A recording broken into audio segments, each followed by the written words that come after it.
akademiyadda hagaag ee hogaaminta iyo horumarinta ayaa qabanaysa tababarka tababarayaasha TOT oo ah tababar aad u heer sareeya. Tababarkan waxaa bixin doona Suldaan Nasr Suldaan oo ah tababare caalami ah oo leh in ka badan 40 sano oo khibrad ah isla markaana tababar ka bixinaya dawlado badan oo dunida ka tirsan.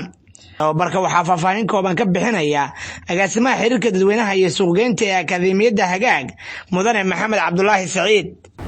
barnaamijkan waa barnaamij practical ah oo nuuciisa hore aan dalka loogu qaban waxaana qabanayo Suldaan Nasr Suldaan oo ah qabiir caalami ah oo ku takhasusay tababarkan oo dalal kala duwan caalamka ka soo qabtay sida Imaaraadka, Uganda, Kenya, Tanzania. tababarkan waxaan ugu talagalnay dadka jecel inay noqdaan tababarayaal nololeed wuxuuna socon doonaa muddo 3 maalin ah. shuruudahana waxaa ka mid ah inuu qofku yaqaano luqadda Ingiriiska. fadlan haddii aad danaynayso waxaad iska diiwaangelin kartaa xarunta isdiiwaangelinta ee akademiyadda hagaag ee ku taalo Soobe ee dhabarka dambe Safari Restaurant.